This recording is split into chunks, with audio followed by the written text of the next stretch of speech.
Nassim, Abdi, welcome to the Human Capital Innovations Podcast. Thank you. Thanks for having me. It is a real pleasure to have you joining us today from Chicago. I'm here south of Salt Lake City in Orem, Utah. And today we're going to be focusing on inclusivity. Inclusivity generally, and we'll get into particulars of that, but also more specifically within the hybrid workplace. As well, hopefully we're coming out of this pandemic soonish, but certainly as things have progressed over the last 18 months, we've seen more and more people move into virtual work and then back into the workplace or some sort of hybrid arrangement. And I think this new hybrid type of context will be really what is typical for most people moving into the future. And that raises a whole bunch of opportunities and challenges for having an inclusive workplace. So these are the things that we'll be exploring together today.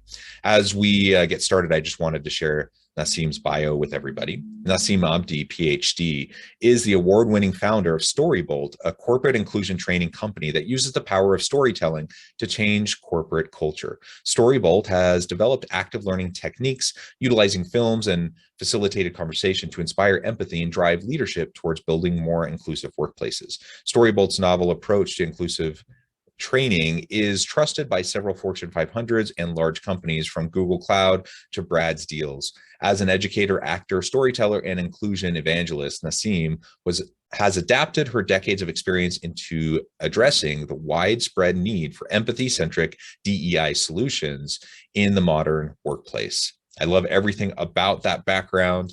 Anything else you would like to share with listeners by way of your background before we really launch on it?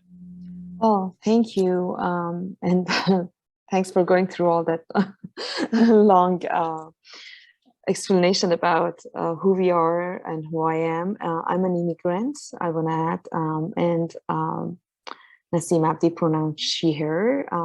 And everything that we do about inclusion is part of also my personal and professional mission in life. And also my co-founder had the same experience. So we do it from heart. It's not just a job that we are doing, if that makes sense. It's something that we really do it with all heart and with all, like, as a mission of our lives. Yeah, that's wonderful. And I think we all need to be looking for our meaning, our purpose, so we can find fulfillment in the work that we do. I think the DE&I space is, particularly oriented that way for people who engage in this work, because it's really tough, a hard slog, I think, for a lot of people to be able to try to move the needle. So I think you have to be pretty passionate about it to try to really stay consistent and sustain that effort. Absolutely. Well, excellent. As we get started, maybe you can share a little bit more about Storyboard. How did you get started with that? And tell us a little bit more about Storyboard generally, but also your active learning and empathy methodology. Absolutely, yes. So Storyboard is a company that we've co-founded to bring candid conversations with the power of stories and storytellers to involve cognitive empathy. Our empathy model uses a pedagogical model that emphasizes on stories in form of documentary films, award-winning documentary films, to create an immersive learning experience for active learning on inclusion and understanding other people's, in a sort of way that they can walk in other people's shoes and understand what they experience. And we do also have a measurable attitude change pedagogical model that goes with this series that we offer to companies and corporations for leadership level and also workforce to create a better culture of belonging. As you said, it's like something that we all thrive for these days, and we make sure that we create the opportunity to really understand what empathy is in all different aspects on diversity, equity, inclusion, and also like really measuring how much we are moving the needle on that. Where it started from, actually, honestly, from a different world. I was in academia. I was teaching in a classroom, trying to engage my students with topics that were very close to my heart. And I was teaching social justice education and women's studies, and always trying to find innovative ways to engage them. And like, yeah, as we know, Generation Z, they don't follow a 45 minutes lecture. That's not their way of learning. And one day they challenged me with a topic that was very close to my heart about impact of war on people. As I shared, I'm an immigrant from the Middle East, and I experienced it all, unfortunately, when it comes to stories around war. And I thought that if I share my personal story, I can engage them with the issue, and we can talk about potential like challenges and like what can we do as citizens and all that. And my dream was that they're going to jump and say that they don't want to do another final exam or another paper. They're going to do something like an action project. And none of that happened, Jonathan. They were busy with their devices and text messaging. And it was really, to be honest with you, frustrating day for me as a person who experienced it in real life. And my only two students who came to me after that day were my two veteran students who really understood what I was talking about. And we had a really great chat about all different experiences we had. But the rest were not engaged. They couldn't relate to my stories. And I started thinking, like, how can I change that? If I can't teach about the most important topic of my life, what else can I teach about? And I happened to be the leading actress of a film that was featured on Netflix and got awarded at Venice Film Festival, a theatrical tour in the US and Europe. None of that because of me, all of that because of a brilliant director. But it gave me that experience to observe when people watch a story and someone from that story walks outside and talk about the story. It just brings the story to life and creates a magic sauce for engagement. With all the screening and Q&As that we had, I experienced that I made my best friends through those Q&As. It was such a candid conversation we had that I didn't need to explain anything further. We just started opening up and talk. So I decided that maybe that experience can help my students really relate to my stories. And I was lucky I found a good documentary about the issue. So long story short, next session, we started with that documentary, and I was successful in engaging the filmmaker from Brooklyn, New York, to join on video chat. And the same group of students who had no answers for me, or no questions for me, rather, they had the most brilliant questions for the filmmaker, and they were gazed on screen watching the film. So that was it. When I saw that, I started searching for a platform that does it for all other topics, that you could search, find a story, real story about issues, and also connect with the storyteller who has hours of behind the camera stories. And when I couldn't find that platform, I quit my teaching position, said goodbye to a tenure track offer, and my co-founder, Babak, who is the king of edutainment, and he was exiting his third company, we got together and created a team of brilliant people who are really doing all the hard work right now. And we have more than 4,000 short documentaries from all around the world, from 112 countries to be more specific. And that's exactly what we do for companies and corporations now, to create empathy. And they watch the stories and talk about it. Yeah. Well, I love that. I love the use of storytelling to convey these important messages. Diversity, equity, inclusion, and belonging topics are tough. You know, when you're talking about implicit biases, when you're talking about prejudice, when you're talking about these sorts of issues, people get defensive. A lot of people tune out, and it really can be hard. But the best way that I've found to help people open their minds a little bit and challenge maybe their preconceived notions, their biases, is to just give them an experience with difference, give them an experience with people who are struggling, you know, who are from marginalized populations and such. And that's hard to bring into, you know, a corporate training, because unless you're like taking everyone out to different places. And so the use of storytelling through film, I think is genius.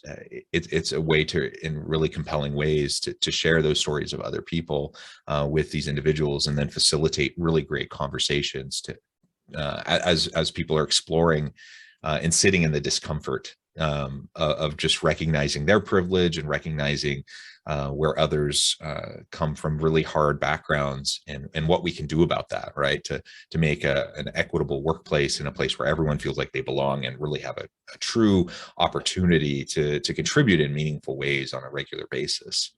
Absolutely, absolutely.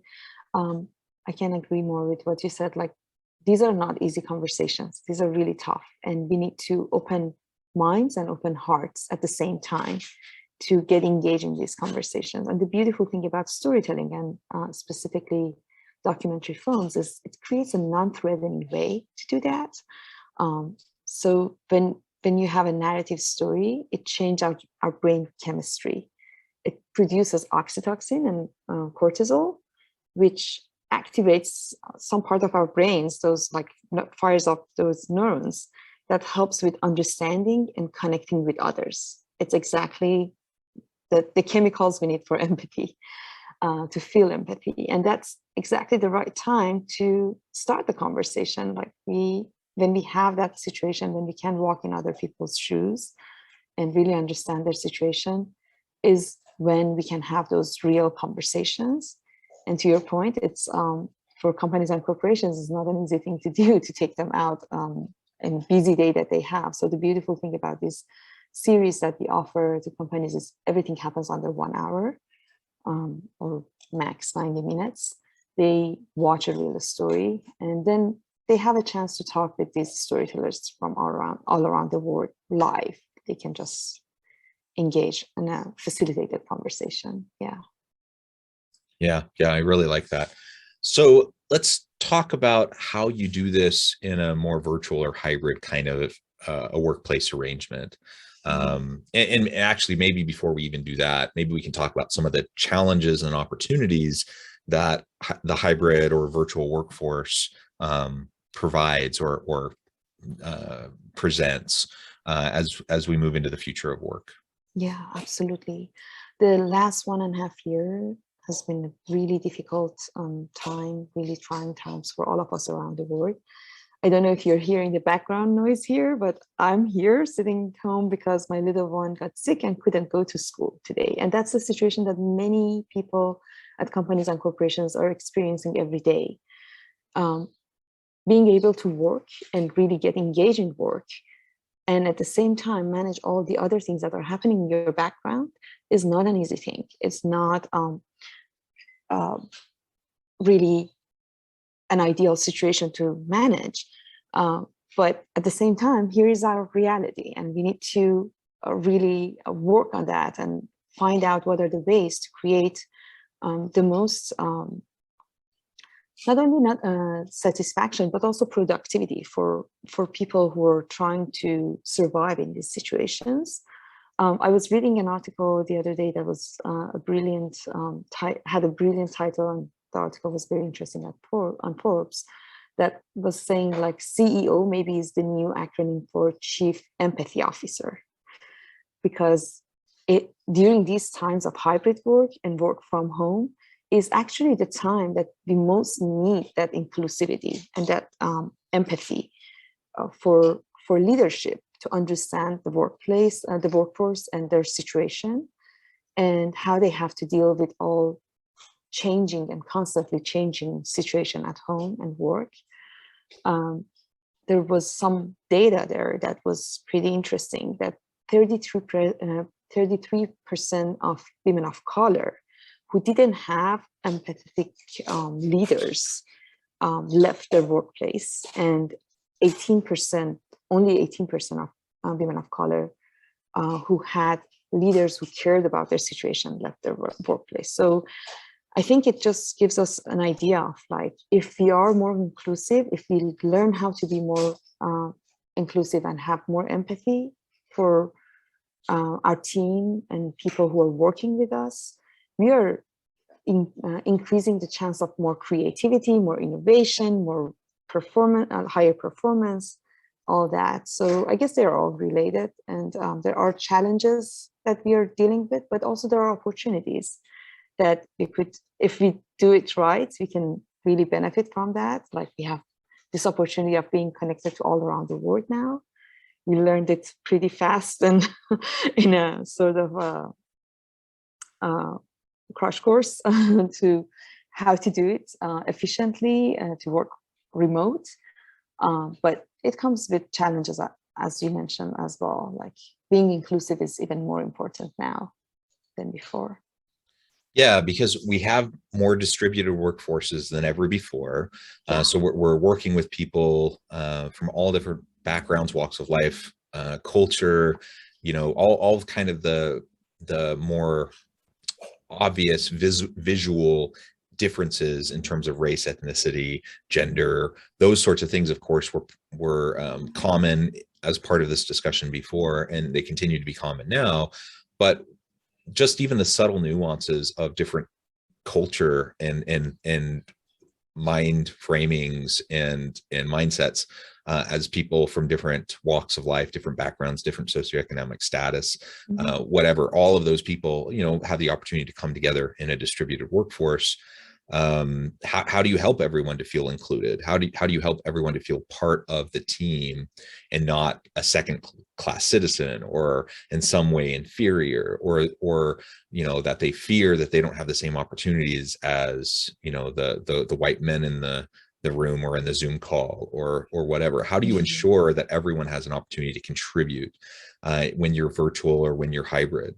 I think this raises other important issues when we're talking about hybrid, because disproportionately, those who will take advantage of virtual options when they have hybrid flexibility are those from more traditionally marginalized populations, because they disproportionately have to take care of things like the child care, the elder care, you know, just like you're at home right now with your child. And that is something that women disproportionately take on that role.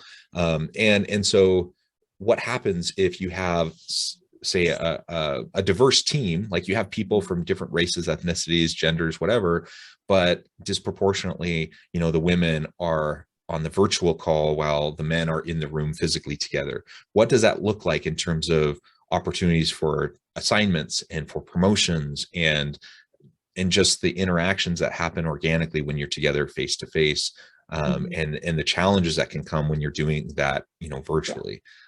These are all the types of questions we have to be asking ourselves as we're trying to continue our diversity, equity, inclusion, and belonging efforts in a more complex kind of world of work. It was hard before. I suspect it'll be even harder moving forward to make sure that we're addressing all these issues. That we are addressing all these issues, absolutely. I'm one of the lucky ones that I had, like, I have the support of my partner, my husband, to like change days when we need to, and I didn't have to leave the work due to the situation. Many people, more marginalized people, had to even leave their work because of this situation, and there's still increasing numbers when it comes to women, unfortunately, for leaving work and going to this hybrid remote situation with all the challenges that are still out there, and being caregiver of elderly parents or children. We still have a long way to go, but even with this current situation, how to take care of inclusion, there's a brilliant saying that I heard it once, that and I revised it somehow with another colleague that we were chatting about it, that diversity is inviting people to a party. And the original saying that we read at Harvard Business Review was that inclusion is inviting them to dance. And we said, no, it's not just inviting them to dance, because we don't want them to dance with any music that we are putting in the party. It's inviting them to be the co-host, to design the party and choose the music, which, to your point, as we're moving to this remote and hybrid work, it's really important. If we are having diverse people around the table, we are inviting them to work with us, to be in the party, to ask them what is the comfortable situation for them to participate, to what should be the design of the meetings, what is the most convenient way for them to be fully present and be part of the decision making, and not just following and fitting in. That's one of the challenges with diversity and inclusion, that many times we invite diverse workforce to our workplaces and then we leave it there. We expect them to fit in and to be like the majority who used to be, who had the privilege to design the workplace. And if they don't follow that, then we call them unprofessional. So it's really important how to change that approach and how to really let the beautiful, diverse voices around the table to design and tell us what it is to make them comfortable. What are the time zones differences? What are the kind of communication models that we can have? Feedback is a gift. If we decide to accept those gifts and let them give us those gifts of redesigning the way that we are communicating, redesigning the way that we are doing the decision making, is really important. Another thing that comes very important, might be very simple, might be common sense, but it's so many times forgotten in a hybrid situation, is when you are not in the same place, in the same room together to collaborate, to make decisions, to do work, that means not everybody has the same access or same level of voice.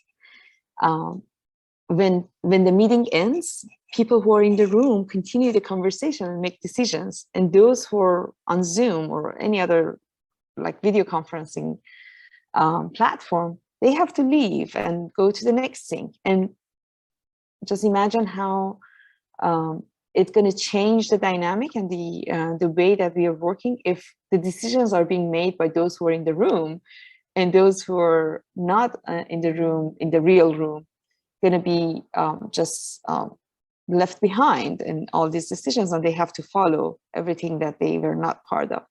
Yeah. And I'm wondering, in our last little bit of time we have together, maybe you can describe how at Storyboard you help organizations that have moved to a hybrid model to deal with these issues. Because it's one thing when everyone's face to face and you have like a big corporate training, you know, kind of the traditional model. What do you do when people are remote, or you have some in person, some remote? So the beautiful thing about Storyboard is it's all virtual. It has been even virtual before the COVID hit, because we have filmmakers coming from 112 countries around the world. So for them and for the documentary films that are virtual experiences, has been always virtual. Now we have this opportunity to bring in all the workforces from all different parts, and we are working with like 1,000 Fortune companies around the world, and they have like team members from all different parts of the world. But they can now join the sessions, the virtual sessions live, and they can be part of this experience to collectively watch a story, which is another part of collective learning experience, and then have this opportunity to talk and discuss about topics that are related to that story, to that topic.